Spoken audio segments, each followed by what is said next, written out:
Welcome to the Time Well Spent series powered by AIB Merchant Services. In this series, we tell the stories of business leaders who understand that the customer's transaction experience is as vital and equally seamless and premium as the experience in store. In this episode, we meet Jean McCabe, founder and owner of Willow Boutique in Ennis, County Clare, and CEO of Retail Excellence Ireland. Jean shares the story of her 2 decades in business, how Irish SMEs are navigating the ever-changing world of retail, and how digital insights are helping to keep retailers competitive. My route wasn't traditional. I originally studied engineering in college and then went into the world of retail at the age of 21, dropped out of my final year and opened Willow almost 20 years ago now. I guess I always had the part-time jobs, you know, out at 13, working in hotel, bars and restaurants, and I also worked in retail for a good few years, which is always the best foundation you can have. That was how I got into business. Working part-time jobs all the way up through college. I remember, I had quite a few young entrepreneurial style bosses, and that kind of inspired me. I knew I saw things differently to my colleagues. I actually cared about my job, I cared how I performed, I cared how customers felt. I'm so passionate about working in hospitality and retail. I think your skills for life. It was a great start because you learn how to deal with people, you have a work ethic. And then I saw the opportunity when in my final year in college.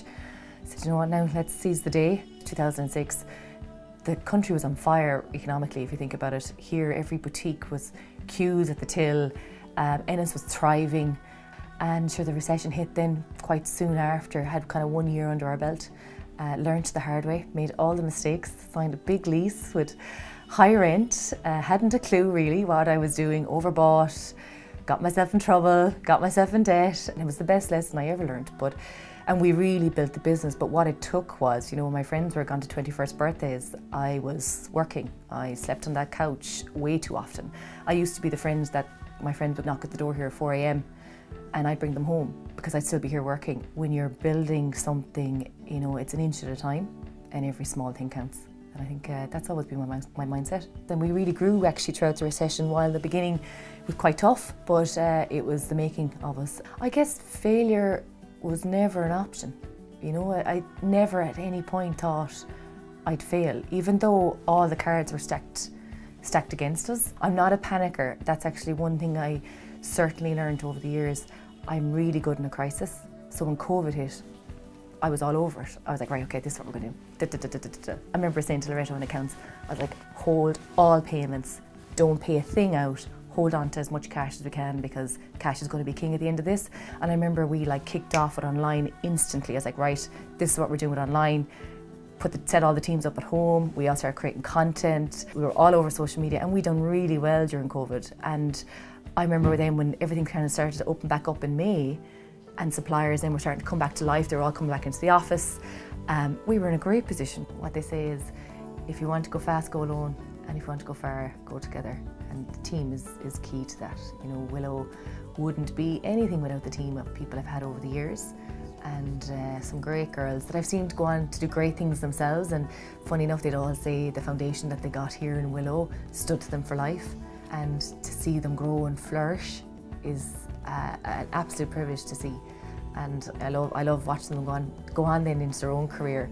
And very lucky to have a good team in store. And I think that's the joy of being an employer, isn't it? To see people grow. I always think of Willow as a person, and that's how I like to talk about her. I'm like, okay, you stand outside in the street and you see this lovely boutique shop front and it's well kept and well presented, nice window displays. Customers would kind of think, oh, looks kind of high end, you know, expensive. And what's key to us is to make sure everybody knows that we're not out of touch, we're not out of reach. When you walk in and you get past that first outside exterior, you see the messaging and it might say, I'm not a shopaholic, I'm helping the economy. So whether you have €40 or €100 to come in and spend with us, we have something for you and you're most welcome. So my name is Orla Bowers, I'm the head of Clover in EMEA, and prior to that I worked in AIB Merchant Services, so it's very familiar territory. Jean touched on the attention to detail that, you know, she thinks about in every aspect of her customer's experience, and I think she's not alone in that. I think a lot of merchants want every aspect of the experience that they offer to their customers to be as fine-tuned as it can be, and that goes right down to the experience that they have when they go to pay for something. Even technology plays into that emotional piece, you know, even the terminals and how it makes it so seamless. If you are a merchant and you invest a lot in that experience and in the look and feel of your till, Clover really adds to that and really elevates that because it's so modern and it's so sleek. And even the computer games, you know, the way computer games, little, you know, you collect the coin from Mario Brothers and a little ping that almost makes you feel happy. It's the same with the Clover terminal. It does this little ping with a lovely little tick, and that all plays into this, that I suppose the sensory element of the person and how the transaction goes through. So it's funny, even technology is thinking about how can we emotionally connect with the customer here. And that is another touch that just elevates the overall experience of paying with Clover. And it sounds so simple and it sounds so subtle, but it actually does make a big difference. And not only does it make a difference from the perspective of just feeling that dopamine hit once you actually pay for something, it's also important for those who, you know, maybe have additional accessibility needs to have an audible signal that their payment has gone through. So things like that, Clover, you know, we really think closely and hard about those things. The card brands think long and hard as well about how they want a cardholder to experience paying for goods and services using their cards, and we incorporate that into the Clover experience to make sure that it's in line with that. So I'm all about the small, subtle details that makes the customer feel really comfortable when they come into the store, and it's those same subtle details that you have to try and bring to life online. E-commerce is a really good shop window.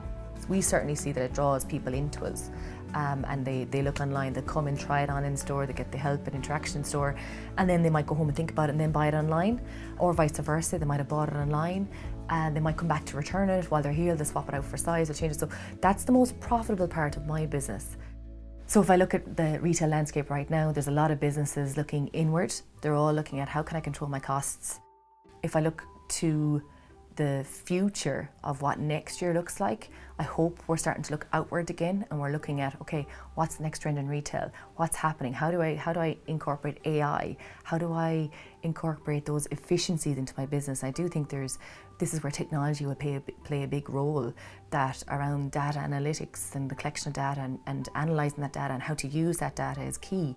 A lot of businesses at the moment are needing to look inwards to optimise their business operations and make sure that they're able to survive in what can be a really challenging economic landscape. As they move out of that and be able to look forward, the ability to access these sort of data analytics tools and be able to analyse both what's happening with their customers that they have today, but also considering who are they not able to access right now and how can they drive their business towards that using data tools that are made available to them is incredibly powerful and not something that was available, 10 years ago. I think for the first time, access to those analytics for smaller businesses is going to become much more mainstream and much more cost efficient. I think there's a great opportunity there for businesses, even if we look at like AIBMS Insights, which are just unbelievable. Main Street Insights is an incredible product. It is unlike anything else in the market.